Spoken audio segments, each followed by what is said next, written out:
Very much, everybody. Appreciate it. We've had a very amazing two-day period in Brussels, and we really accomplished a lot with respect to NATO. For years, presidents have been coming to these meetings and talked about the expense, the tremendous expense for the United States, and tremendous progress has been made. Everyone's agreed to substantially up their commitment. They're going to up it at levels that they've never thought of before. Prior to last year, where I attended my first meeting, it was going down. The amount of money being spent by countries was going down and down very substantially, and now it's going up very substantially, and commitments were made. Only 5 of 29 countries were making their commitment, and that's now changed. The commitment was at 2%. Ultimately, that'll be going up quite a bit higher than that. So we made a tremendous amount of progress today. It's been about, at a minimum, they estimate, and they're going to be giving you exact numbers, but since last year, they've raised an additional $33 billion. That's been put up by the various countries, not including the United States. And the United States' commitment to NATO is very strong, remains very strong, but primarily because everyone, the spirit they have, the amount of money they're willing to spend, the additional money that they will be putting up has been really, really amazing to see it. To see the level of spirit in that room is incredible. And I hope that we're going to be able to get along with Russia. I think that we probably will be able to. The people in the room think so, but they really stepped up their commitment and stepped it up like they never have before. So we took in an additional 33. The number could actually be higher than 40 when they give you the final number. The Secretary General Stoltenberg will be giving those numbers sometime today, probably in his concluding press statement. But we are doing numbers like they've never done before or ever seen before. And you'll be seeing that, and I guess you'll be hearing that a little bit later. Okay, we have our Secretary of State, as you know, and we have John is here. So if you have any questions for the three of us, Mike Pompeo just got back from a third trip, as you know, to North Korea. He's become a true expert on the trips to North Korea, the best way to get there, the best way to get out. And he gets along very well, and he's doing a great job over there. Yes, ma'am. Yes.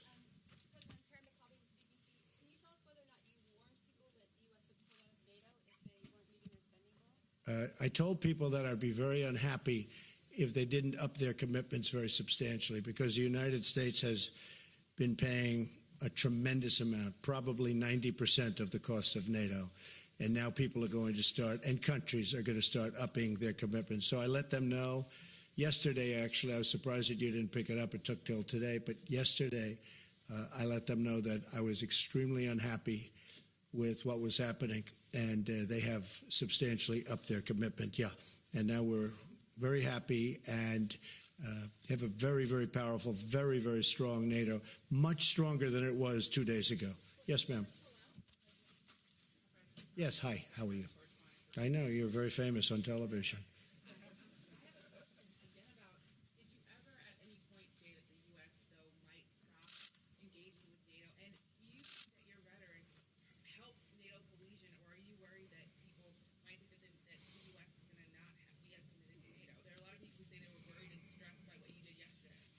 Well, they were probably worried because the United States was not being treated fairly, but now we are because the commitment has been up so much.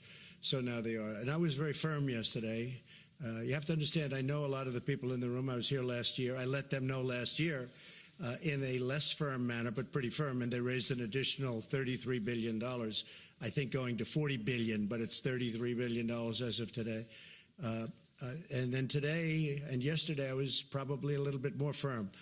But I believe in NATO. I think NATO is a very important, probably the greatest ever done. But the United States was paying for anywhere from 70 to 90% of it, depending on the way you calculate. That's not fair to the United States. In addition to that, as you know, we're in negotiations with the EU, and we're going to be meeting with them next week. We've been treated very unfairly on trade. Our farmers have been shut out of the European Union. Now, you could say they're different, but basically, to a large extent, they're the same countries.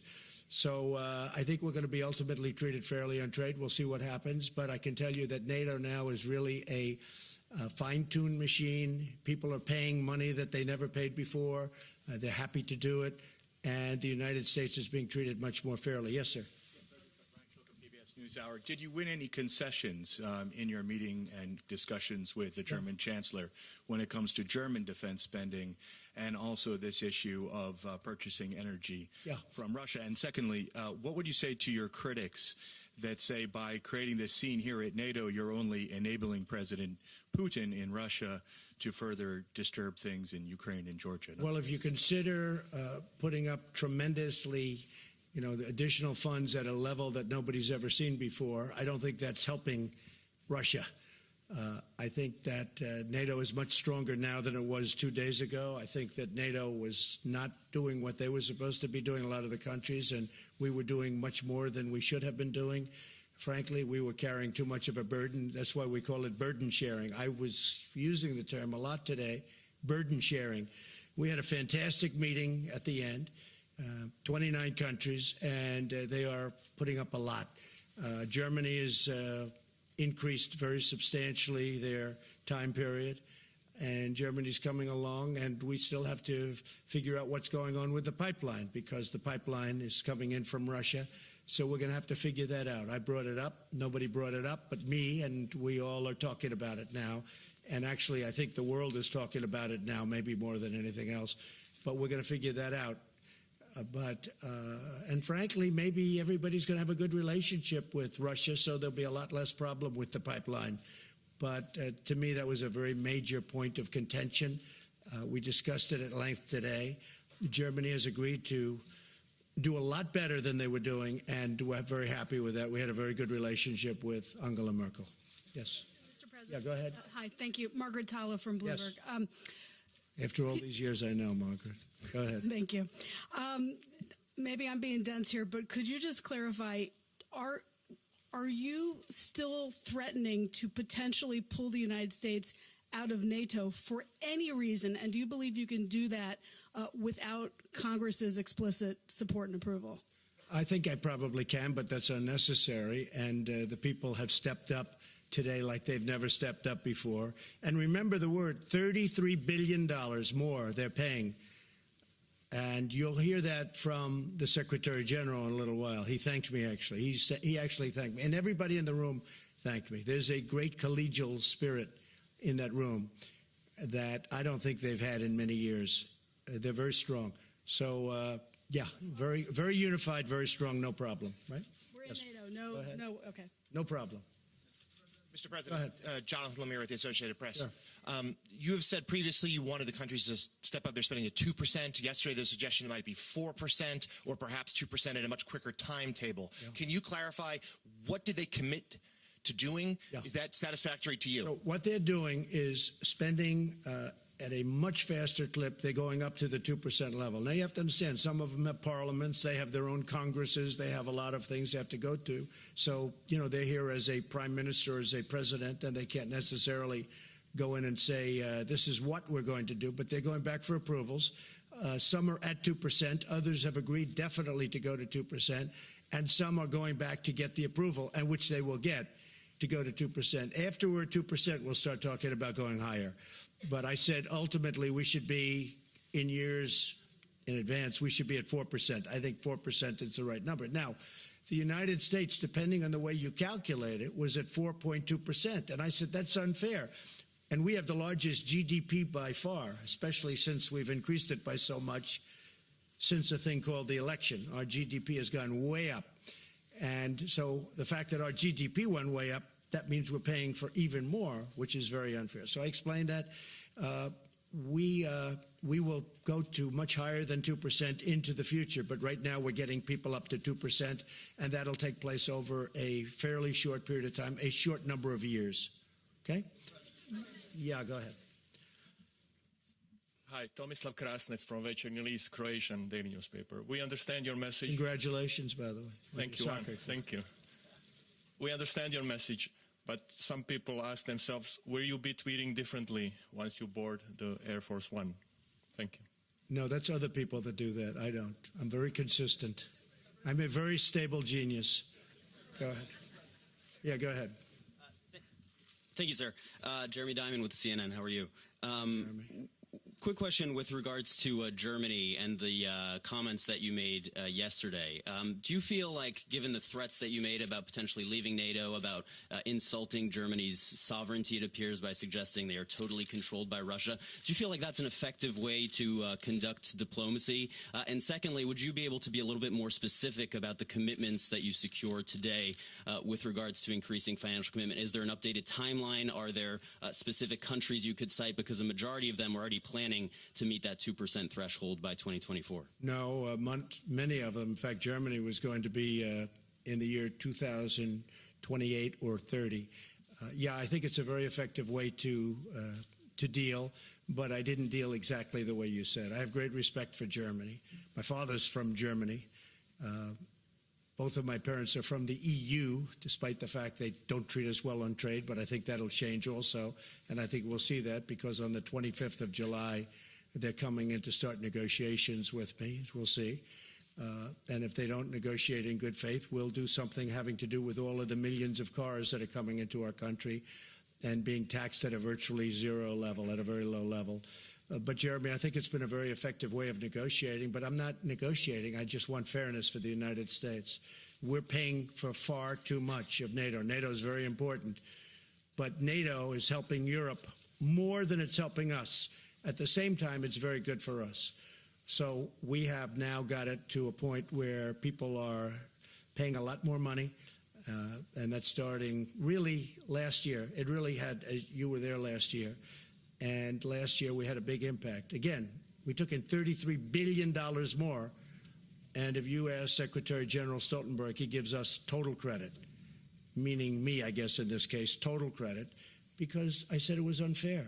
Now, what has happened is presidents over many years, from Ronald Reagan to Barack Obama, they came in, they said, okay, hey, do the best you can, and they left. Nobody did anything about it. And it got to a point where the United States was paying for 90% of NATO. And that's not fair. So it's changed. We had a really good meeting today. We had a great meeting in terms of getting along. I know most of the people in the room because of last year, because of the year and a half that we've been in office, year and a half plus. But we have a great relationship. Everybody in that room, by the time we left, got along, and they agreed to pay more, and they agreed to pay it more quickly. Yeah, go ahead, Phil. Hey, Mr. President, Philip Rucker from the Washington Post. You tweeted yesterday, what good is NATO? And you've talked about NATO as an alliance that benefits Europe, that defends and protects Europe. Do you see any value of NATO to the United States vis-a-vis Russia? Does it help protect the United States from Russia, in your view? I think it's another very strong ally, as together it's much stronger than, obviously, individual countries. I think it's the way we have it now. I think it's I think NATO got, you know what was happening with spending prior to my getting into office. The numbers were going down. Now the numbers have gone up like a rocket ship.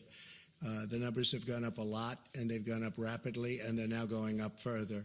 So I think NATO is going to be very, very effective. I'm very impressed with, and really know, and he's a friend of mine, but Secretary General Stoltenberg has done a fantastic job and putting it all together. And we were the ones that really, we gave him an extension of his contract, as you know.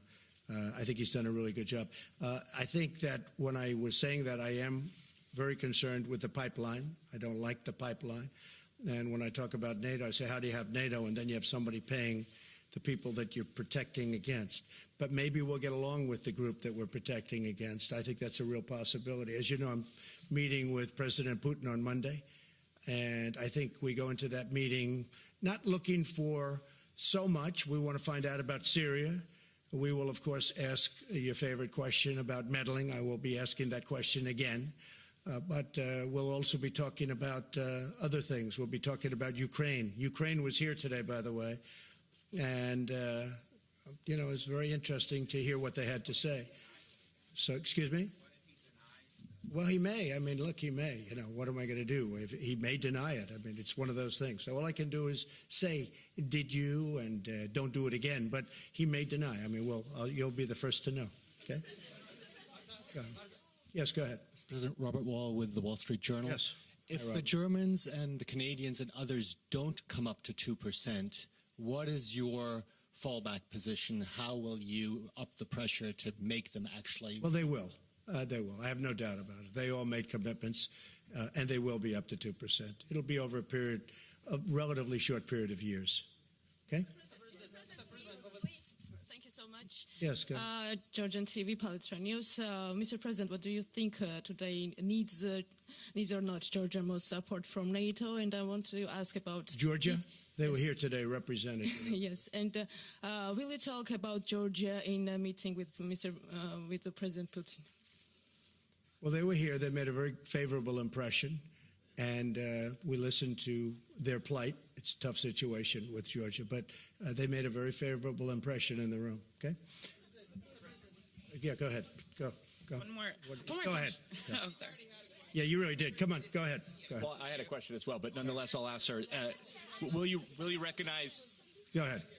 Will you recognize Russia's Will you recognize Crimea as part of Russia when you meet Well, President? that's an interesting question because, long before I got here, President Obama allowed that to happen. That was on his watch, not on my watch. People like to say, oh, Crimea, but the fact is they built bridges to Crimea. They just opened a big bridge that was started years ago. They built, I think, a submarine port, substantially added billions of dollars. So that was on Barack Obama's watch. That was not on Trump's watch. Would I have allowed it to happen? No, I would not have allowed it to happen. But he did allow it to happen. So that was his determination. What will happen with Crimea from this point on, that I can't tell you. But I'm not happy about Crimea. But again, that was Barack Obama's watch, not Trump's watch. Yeah, go ahead. Sure. Jeff Mason from Reuters, Sure. Mr. President. I know, Jeff.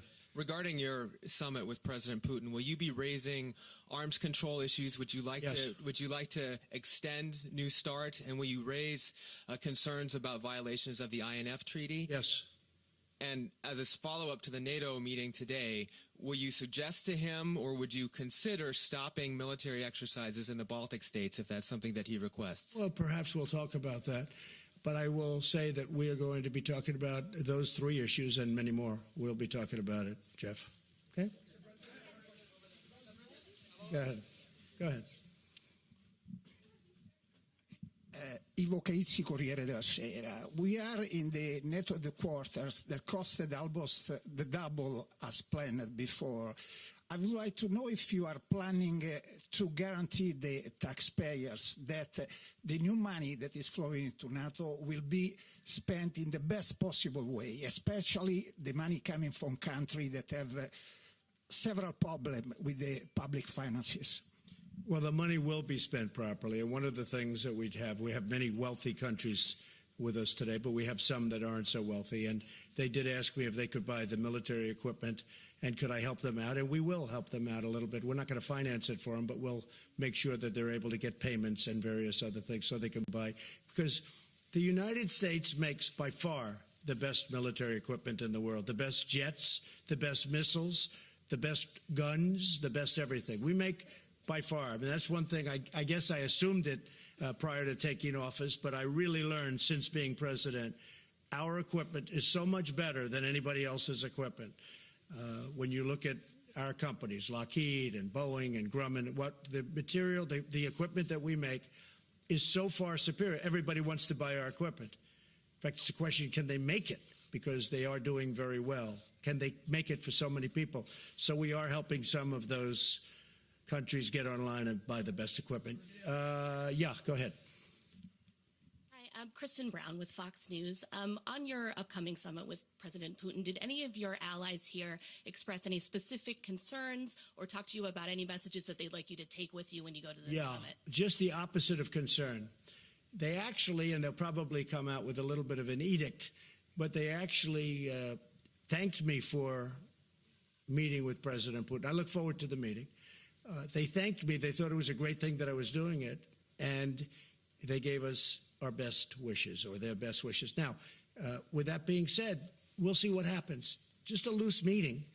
It's not going to be big schedule. I don't think it should take a very long period of time, and we'll see where it leads. But it could lead to something very productive, and maybe it's not. But I think meeting with people is great. We had a great meeting with Chairman Kim, and I'll tell you, Mike Pompeo did a fantastic job. I might ask you to say a few words, Mike, while you're here. Just 1 second. Mike, go ahead. Thank you, Mr. President. So I did. I returned, actually came straight from North Korea with a couple of stops here to Brussels. We had a productive conversation. There remains a great deal of work to do, but I think most importantly, my counterpart Kim Young-chol made a commitment consistent with what President Trump was able to achieve with Chairman Kim, which was they intend to denuclearize, they're going to accomplish it, and now the task is to get it implemented. I think just to finish on that, it's so important. That was an amazing, really an amazing meeting, I thought. And I really think that we established very good relationships. We'll see where it all lands, but there have been no missile tests. There have been no research. They have blown up a site. I hear they're blowing up another site, missile site. They've taken down all of the propaganda. In fact, somebody said there's no more music playing at the borderline. The music was going on for many years. They said recently that, wow, there's no more of the heavy music and the propaganda. They've done a lot of things, and we got back our 3 hostages. So it's a good process. But the main thing is there have been no rocket launches. There have been no missile tests.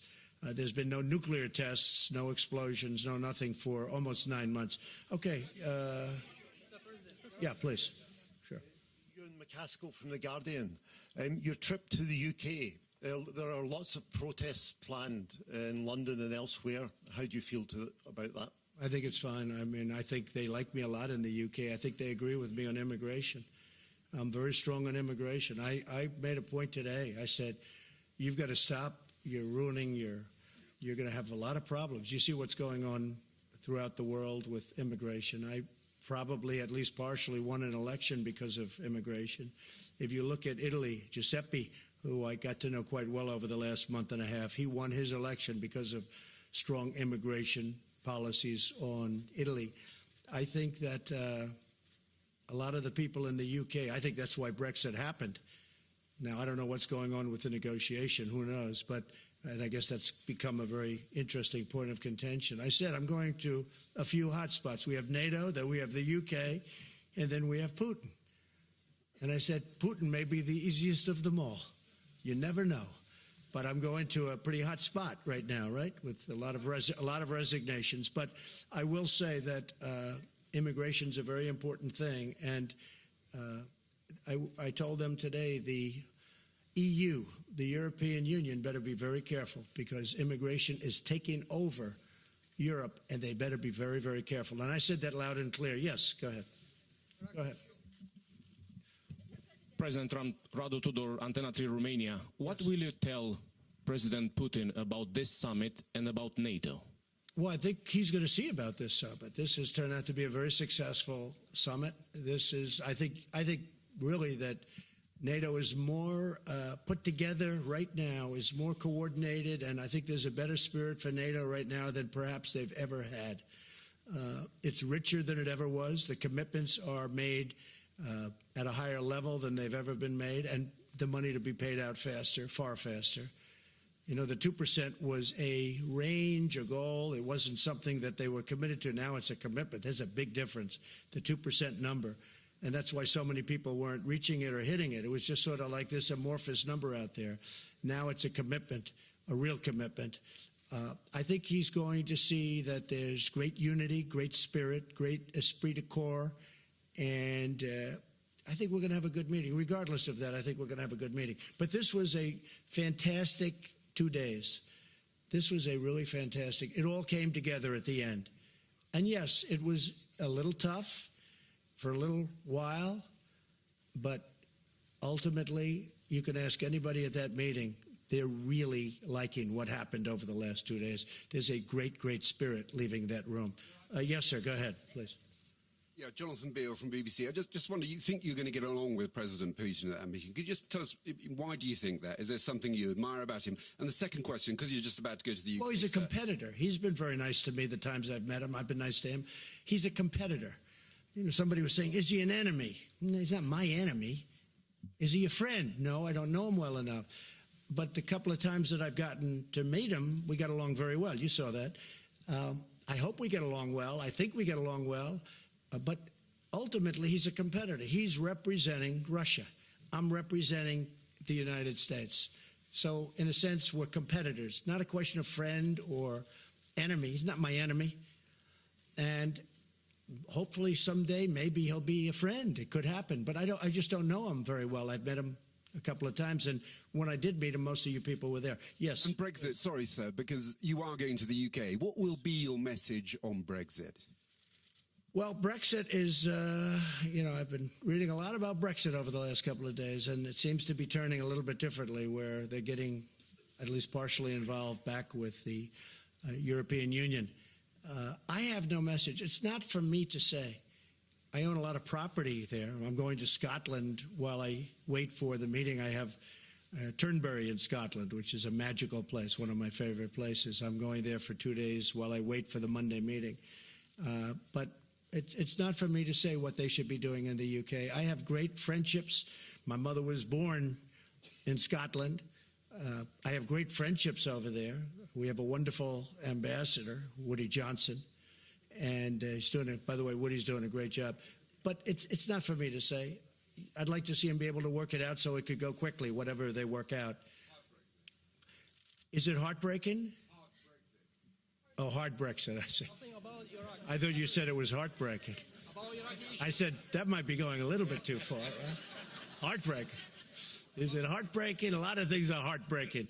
No, I would say that, Brexit is Brexit. It's not like, I guess when you use the term hard Brexit, I assume that's what you mean. The people voted to break it up, so I would imagine that's what they'll do, but maybe they're taking a little bit of a different route. So I don't know if that's what they voted for. I just want the people to be happy. They're great people. And I do think sure there'll be protests, because there are always protests, but I think there were protests the night of the election both ways. But in the end, we got 306 electoral votes. And one state that, is interesting, one of the states we won, Wisconsin. I didn't even realize this until fairly recently. That was the one state that Ronald Reagan didn't win when he ran the board. His second time, he didn't win Wisconsin, and we won Wisconsin. So we had a great night. Protests, there might be protests, but I believe that the people in the UK, Scotland, Ireland, as you know, I have property in Ireland, I have property all over. I think that those people they like me a lot. And they agree with me on immigration. And I think that's why you have Brexit in the first place, because of immigration. Yes, ma'am. Yeah, go ahead. Greta Karvala from Finland. What would be the best deal with Putin when you come to Helsinki? And don't you think that your harsh diplomacy, that you are playing in the same goal that Putin, with your harsh diplomacy towards EU and NATO? Well, I can't tell you what would be the ultimate. What would be the ultimate? Well, let's see. No more nuclear weapons anywhere in the world would be the ultimate, okay? No more wars, no more problems, no more conflict. Let's find a cure to every disease known to mankind or womankind. That would be my ultimate, okay? And we'll start from there. Okay. Yeah, go ahead. Me. There's Mahjouba Naurouzi from Afghan service in BBC World Service.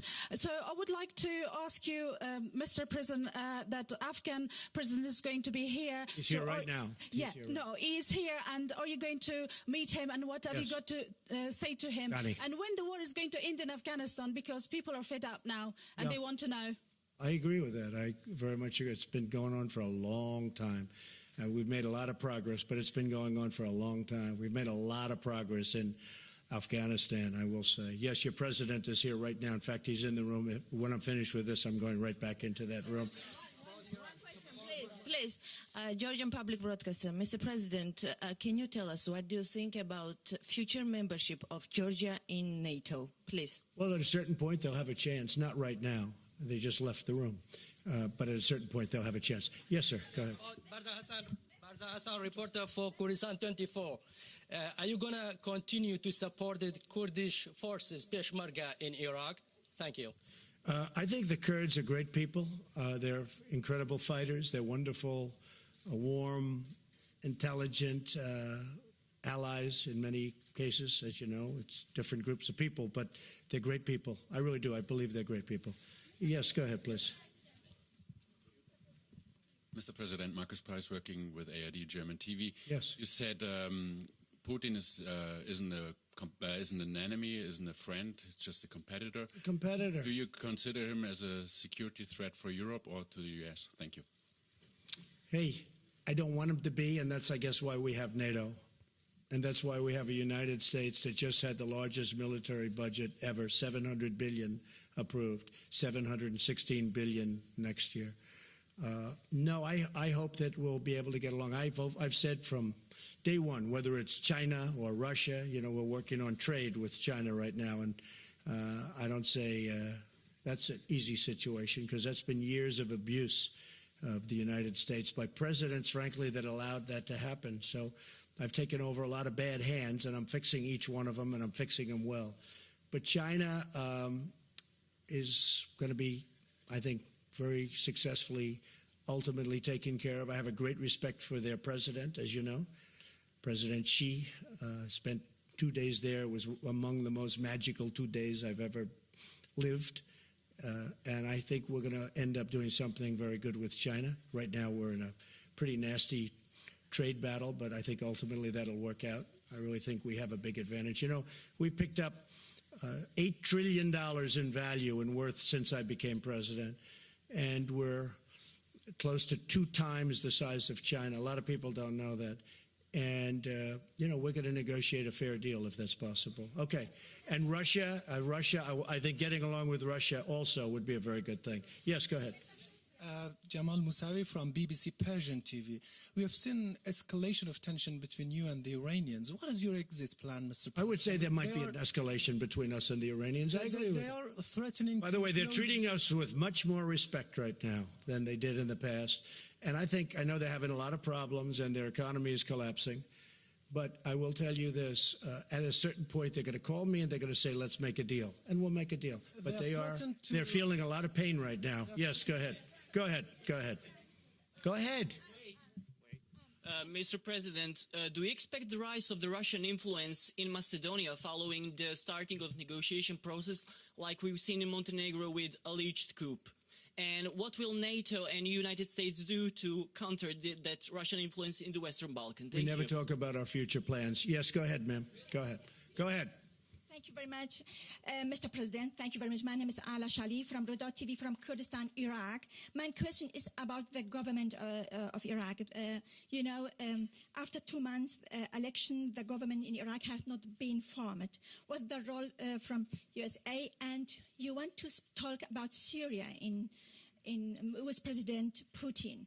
Can I have any information about Kurds in Syria?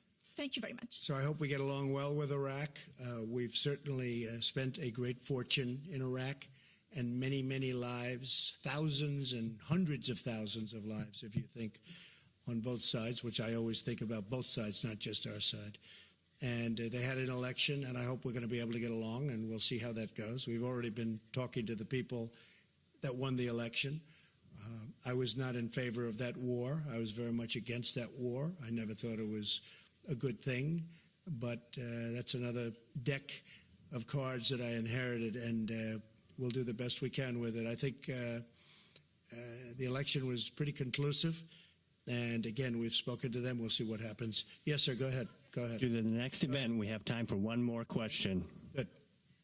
I'm Asia Atrous from Asabah newspaper in Tunisia. I come from a very far country, a small country in northern Africa, Tunisia. My question, Mr. President, we really admire what you are doing in North Africa, and we really wish and hope that something again will be done in the Middle East to avoid more wars and more blood and more killings in the Middle East with a just peace process that gives everyone its...